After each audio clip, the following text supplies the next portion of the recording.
जरिए government of India को यही मैंने बताना चाहता है कि बीजेपी का ये एक वादा था 2014 में और 2004 में बीजेपी ने एक डिक्लेरेशन दिए थे कि छोटा राज्य का जो इशू है वो लोग सॉल्व करेंगे और ऑफिशियली ये लोग नया राज्य बनाने का, छोटा राज्य बनाने का जो मांग है इसको पूरा करने का उनके पास डिसीजन है।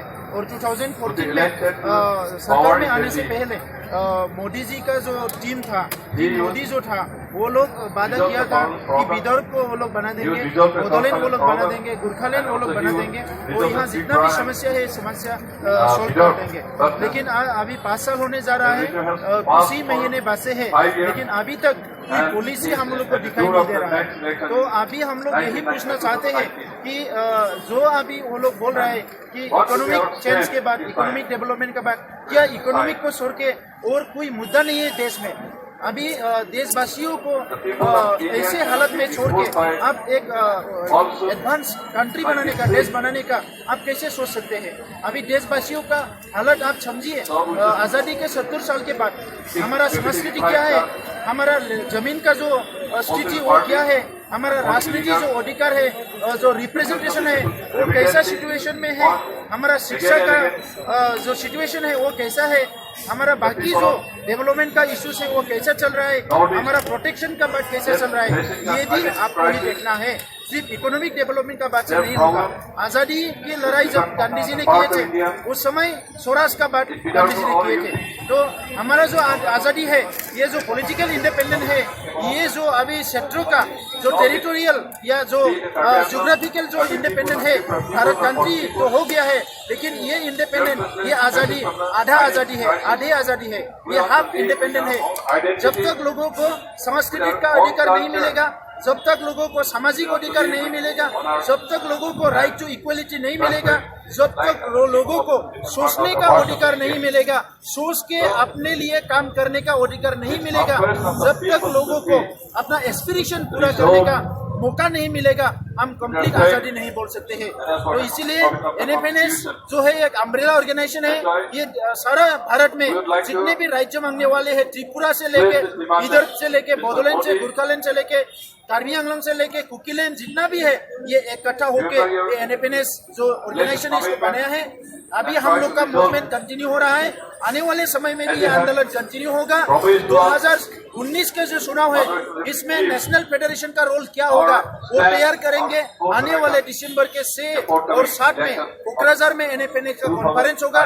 उस कॉन्फ्रेंस में हम लोग तैयार करेंगे कि 2019 में हम मोदी जी को सपोर्ट करेंगे, बीजेपी को सपोर्ट करेंगे, ये बीजेपी को गिराएंगे। क्योंकि अभी यही हमारा सोचने का समय आ गया है कि हमने गलत क्या किया। अभी तेलंगाना को राज्य मिल गया, हम लोग को नहीं मिला।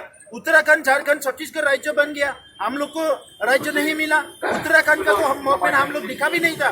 लेकिन बोडोलैंड में अभी 5,000 से ज्यादा लोगों का जान गंवाना पड़ा, 25,000 से ज्यादा लोगों को जेल जाना पड़ा। विदर्भ में इतना किसानों का अभी आत्महत्या हो रहा है, अभी दिखाई दे रहा है। और त्रिपुरा में जो इंडिजिनस लोग हैं, भूमिपुत्र है, सोन ऑफ द सोइल है, उनका बहुत बुरा हाल है। ये सारे देखने के बाद एक आजाद देश के, दुनिया के सबसे बड़ा लोकतंत्र की सरकार अगर नहीं सोचते हैं, कौन सोचेगा?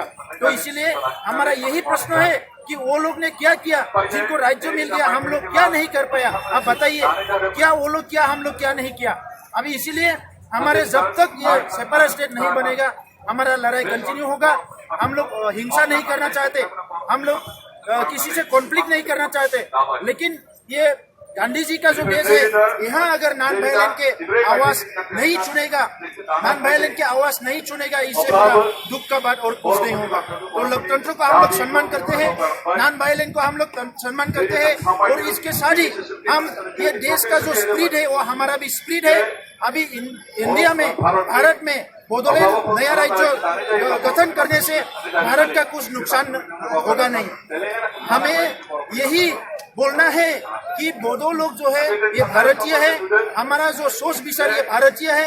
ये हम भारतीय मेन स्ट्रीम से मिलजुल के, अभी आज़ादी से 1000 ईयर पहले से हम लोग मिलजुल के यहाँ रहे हैं। तो इसीलिए अभी बोडो को शक करने का कोई बात नहीं है। बोडोलैंड अगर नया राज्य बनेगा, इंडिया में और एक सबसे अच्छा एक नया राज्य मिलेगा। बोडोलैंड का लोग ये हम लोग आपको उम्मीद देना चाहते हैं, ये हम लोग आपको विश्वास दिलाना चाहते हैं कि बोडो लोग जो है वो वायलेंट नहीं है। बोडो लोग जो है इनका जो सोच विचार है ये देश का तरक्की करने का एक सोच विचार है।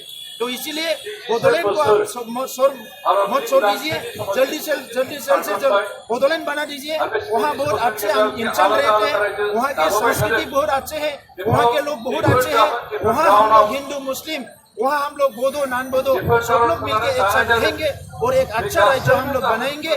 इसीलिए जल्द से जल्द जस्टिस न्याय वहाँ के लोगों को आप दीजिए, वहाँ के लोगों को इक्वलिटी दीजिए, वहाँ के लोगों को संविधान का जो अधिकार है जल्द से जल्द आप दे दीजिए।